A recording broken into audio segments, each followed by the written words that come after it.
Liberty Tamil நேயர்களுக்கு வணக்கம். சென்னையில் 2ஆம் கட்ட மெட்ரோ வேலைக்காக தமிழ்நாடு அரசு நிதி கேட்டிருந்த இந்த நிலையில் பாஜக அரசு நிதி இல்லை என்று சொல்லியிருக்காங்க. இதை பற்றி மக்கள் என்ன நினைக்கிறாங்கன்றதை கேட்டு தெரிஞ்சுக்கலாம் வாங்க. கொடுக்கவே மாட்டானோ, அவனை இருக்கிற வரைக்கும் கொடுக்க மாட்டானோ, பாஜக இருக்கிற வரைக்கும் கொடுக்க மாட்டான். நம்ம தமிழ்நாடு மக்கள் அவனுக்கு ஓட்டும் போட மாட்டானோ, கண்டிப்பாக கொடுக்க மாட்டான். இல்லை அவனுக்கு ஓட்டு போடலன்னு தான், அவங்க கட்சியை வளர்க்க முடியலன்னு தான். எல்லாம் பிரதமர் வரைக்கும் லாய்க்கு கிடையாது. அதாவது இது வந்து சிஸ்டம், நம்மளோட சிஸ்டம் எப்படி இருக்குன்னா, எல்லாரும் ஓட்டு போட்டு தான் ஒரு எம்பி எடுக்கிறோம். எல்லா எம்பியும் சேர்ந்து தான் ஒரு பிரைம் மினிஸ்டர் எடுக்கிறாங்க. அந்த பிரைம் மினிஸ்டர் வந்து பொதுவானதாக நடக்கணும். அதுதான் சிஸ்டமாக நம்ம சொல்லியிருக்கிறோம். அப்போ நீங்கள் இப்போ வந்து தமிழ்நாடு 40 சீட் இல்லை, நீங்கள் எங்களுக்கு ஓட்டு போட்டிங்களா, நான் உங்களுக்கு தரமாட்டோம்னு சொல்லி பெரிய பெரிய தலைவர்களே இப்படி பேசுகிறாங்க. இது எப்படி மாறிட்டுன்னு பாருங்கள். அப்போ இப்போ நான் நாகர்கோவிலேருந்து வரேன். எங்கள் நாகர்கோவில் தொகுதி வந்து பிஜேபி. அப்போ எங்கள் பிஜேபி தான் எங்கள் எம்எல்ஏ. அப்போ எங்கள் ஊருக்கு ஒன்றும் தரமாட்டேன்னு சொன்னால் நான் ஸ்டாலினை கோப்பிடுவோமா இல்லையா? நாங்கள் மாற்றி போட்டிருக்கோம். எங்களே நாங்கள் யாருக்கு ஓட்டு போட்டாலும் ஜெயித்தவங்க எல்லாருக்குமான பிரதிநிதி தானே. ஜெயித்ததுனால அவங்க வந்து இவங்களுக்கு மட்டும்தான் யார் யார் ஓட்டு வருதாங்கன்னு அப்படி கணக்கு பார்த்தா செய்ய முடியும். அப்படி செய்ய முடியாது இல்லையா? இதுதானே சிஸ்டம். பிழையான முன்னுதாரணம். இதெல்லாம் வந்து சென்ட்ரல் கவர்மெண்ட்டும் சரி, ஸ்டேட் கவர்மெண்ட்டும் சரி, எந்த கட்சி நமக்கு ஓட்டு போட்டுன்றது பார்க்கக்கூடாதுல்ல. எல்லாரும் நம்ம நாட்டு மக்கள். தமிழ்நாட்டில் நான் இருக்கேன்னா நான் பிஜேபி எங்கள் எம்எல்ஏனா அப்போ ஒன்றும் செய்ய மாட்டேன்னு சொல்ல முடியாது இல்லையா? எல்லாம் செய்யணும். எல்லாத்துக்குமான பிரதிநிதி தான் அவர். யார் யார் ஓட்டு போட்டான்னு கணக்கு எடுத்து பார்த்து அவங்களுக்கு தான் நான் செய்வேன், நான் ஒரு பட்டாவுக்கு அப்புறம் நீ எனக்கு ஓட்டு போட்டியான்னு கேட்டால் அது எவ்வளோ பெரிய விளைவை ஏற்படுத்தும். இது வந்து தவறான ஒரு முன்னுதாரணம். எப்படி நடக்கக்கூடாதுன்றது. அதாவது ஆளுங்கட்சி வந்து இங்கே திமுக இருக்குது, அங்கே வந்து சென்ட்ரலில் வந்து பிஜேபி இருக்காங்க. அவங்க வந்து ஏடிஎம்கே சப்போர்ட் பண்ணி அலைன்ஸில் இருந்ததுனால, திமுக இருக்கிறதுனால அவங்க வந்து எதுவுமே ஃபண்டு எதுவும் அலாட் பண்ண மாட்டாங்க. அதை அலாட் பண்ணாதனால நமக்கு ஒரு இதாக இருக்குது. இதனால் கட்சி ரீதியாக இருக்கிறதுனால மக்கள் ரொம்ப சிரமப்படுறாங்க. மக்கள் சிரமப்படுறது வந்து கட்சிக்காரங்களுக்கு தெரிய மாட்டேங்குது. எல்லா எல்லா நிகழ்வுகளும் வந்து அமைச்சர் அத்தனை பேருக்கும் தெரியும். அவங்க தான் அதை வந்து முடிவு பண்ணணும். மக்களுடைய பாதிப்பு வந்து பாதிப்பு இல்லைங்கிறது அவங்களுக்கு நல்லா கருத்து தெரியும். தெரிஞ்ச போதிலும் வந்து அரசியல் விவகாரத்தினால, அரசியல் காழ்ப்புணர்ச்சியின் காரணமாக எல்லாமே நடந்துட்டு இருக்கு. அவ்வளோதான். அதாவது தமிழ்நாட்டில் வந்து பிஜேபி வராத காரணம் இருக்கலாம்.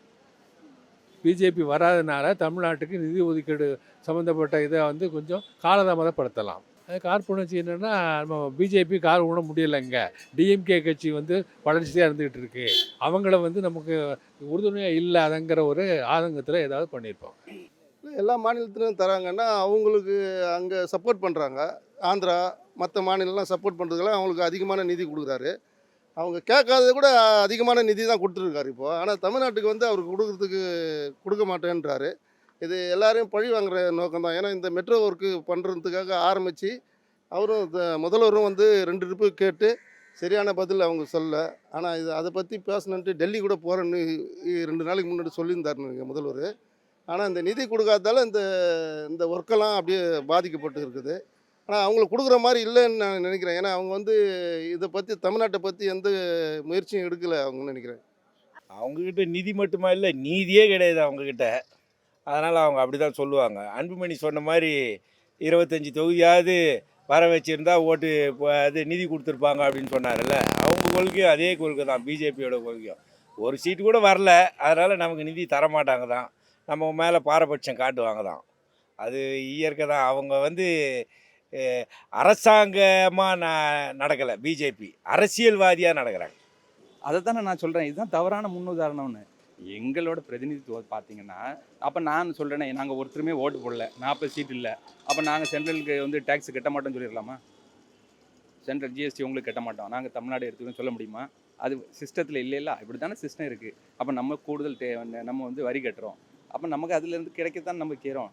நம்ம சென்ட்ரல் கவர்மெண்ட் எப்படி இயங்குது? எல்லா ஸ்டேட்லேருந்து வரக்கூடிய வருமானத்தில் தானே இயங்குது. சென்ட்ரல் கவர்மெண்ட்டுக்குன்னு தனியாக என்ன வருமானம் இருக்குது? சென்ட்ரல் கவர்மெண்ட்டு தனியாக இருக்கா? இல்லையே. அப்போ எல்லாத்துக்குமான பிரதிநிதித்துவம் சென்ட்ரல் கவர்மெண்ட்டு பாரபட்சம் இல்லாமல், அவங்க கட்சி ஆட்சியில் இருக்கோ இல்லையோ, பாரபட்சம் இல்லாமல் கொடுக்குறது தான் என்னோட தனிப்பட்ட கருத்து. இதுதான் வந்து என்ன இப்படி பண்ண இனி அடுத்தது காங்கிரஸ் வந்தாங்கன்னு வைங்களேன், பிஜேபி ஆளக்கூடிய ஸ்டேட்டுக்கு கொடுக்க மாட்டாங்க, அடுத்து இன்னொருத்தவங்க வருவாங்க. அப்போ அவங்க அந்த மாதிரி அது வந்து தவறான ஒரு முன்னுதாரணம் தானே. நம்ம எல்லாத்துக்குமான ஒரு பிரதிநிதித்துவம் தானே நம்ம கொடுத்துருக்குறோம். யார் ஓட்டு போட்டாங்க ஓட்டு போடலன்னு எப்படி தெரியும்? கொடுக்கலன்னா ஆட்சியை ஊற்றுவானோ, மாட்டான் தனிமான பிறகு தான் கொடுக்க மாட்டான். கண்டிப்பாக இவங்க இருக்க வரைக்கும் கொடுக்க மாட்டானோ. கண்டிப்பாக அடுத்த ட்ரிப்லாம் வரவே வராது பிஜேபி. அதுதான் அதாவது கட்சி அப்படிங்கிறதுனால அவங்களோட இதுக்காக சுயநலத்துக்காகவும் இதனால பண்ணுறாங்க. மற்ற ஸ்டேட்டுக்கெலாம் அலாட் பண்ணுறாங்க, தமிழ்நாட்டுக்கு அலாட் பண்ண மாட்டேங்காங்க. தமிழ்நாடு இல்லாமல் இன்னும் கர்நாடகா, கேரளா அந்த மாதிரி சில ஸ்டேட் இருக்குது. அவங்களுக்கு யார் யார் வந்து ஃபேவராக இருக்காங்களோ அவங்களுக்கு மட்டும் அலாட் பண்ணுறாங்க. மற்றபடி இதனால் பொதுமக்களும் ரொம்ப சாதாரண மிடில் கிளாஸ்லாம் ரொம்ப பாதிக்கப்படுறாங்க. மற்றபடி நல்ல பணக்காரங்க ரிச்சாக உள்ளவங்களுக்குலாம் அந்த மாதிரி ப்ராப்ளம் ஒன்றும் இல்லை. ஏன்னா அவங்க எல்லாமே ஹைஃபையாக இருக்கனால அவங்களுக்கு ப்ராப்ளம் இல்லை. இது வந்து கட்சி ரீதியாக வந்து நடக்கிற பிரச்சனை. அதனால் மக்கள் இதனால் நிறைய பாதிப்படைகிறாங்கன்னு இல்லை அது அவங்களுக்கு தெரியும். அவங்களுக்கு தெரியாமல் இல்லை. ஆனால் அவங்க வந்து ஒருத்தருக்கும் ஒரு பார்டர் இருக்கும் இல்லையா? அவங்க இதுதான் செய்ய முடியும் அப்படிங்கிறதுனால அவங்க வந்து அவங்களுக்கு ஒரு லிமிட் இருக்குது. அதனால் அதுக்கு மேலே அவங்களால பண்ண முடியல. ஓட்டு போட்டவங்களுக்கும் அவர் தாம்மா பிரதமர், அவருக்கு ஓட்டு போடாதவங்களுக்கும் அவர் தான் பிரதமர். அவர் அந்த நிலைப்பாடை புரிஞ்சிக்கணும். அவருக்கு அந்த புரிதல் இல்லை. நம்ம ஓட்டு போடல அப்படின்ற காரணத்தினால நம்மளை அவங்க நிராகரிக்கிறாங்க. கண்டிப்பாக கொடுக்கணும். ஏன்னா இது ஒரு பொதுவான விஷயம். ஏன்னா பிரதமர் வந்து இந்தியா ஒரு பொதுவான ஒரு பிரதமர். ஆனால் இதுக்கு நிதி ஒதுக்கி கொடுக்கணும். ஆனால் இவங்க கொடுக்க மாட்ட காரணம் என்னென்னா இந்த ட்ரிப்பு இந்த இடத்துல எலெக்ஷனில் அவங்க ஒரு இடம் கூட வரல. அந்த தான் காரணம் தான் நினைக்கிறேன்.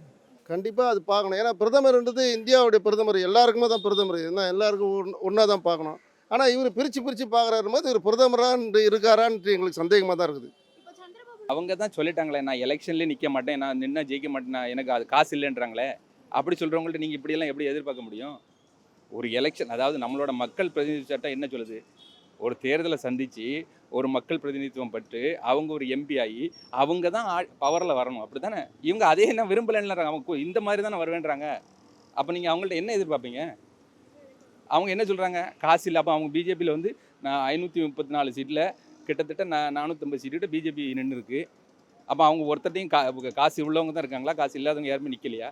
அப்படி தானே அவங்க சொல்கிறாங்க. நிதி மந்திரி அப்படி சொன்னால் நம்ம என்ன செய்ய முடியும்? அவங்க ஃபண்ட்ஸ் ஒவ்வொரு ஸ்டேட்டுக்கு என்ன லெவல் தான் கொடுக்கணுங்கிற மாதிரி ஒரு முடிவு பண்ணியிருப்பாங்க. அதுபடி அவங்க செஞ்சுட்டு இருக்காங்க. செயல்பாடு பண்ணணும், காலதாமதப்படுத்துகிறாங்க, அவ்வளோதான். இந்த அம்மா தமிழ்நாட்டுக்காரி மாதிரியே பேசுது. தமிழ்நாட்டுக்காரியும் பேசுதாது. சொல்லுங்கள், நீங்களே சொல்லுங்கள்.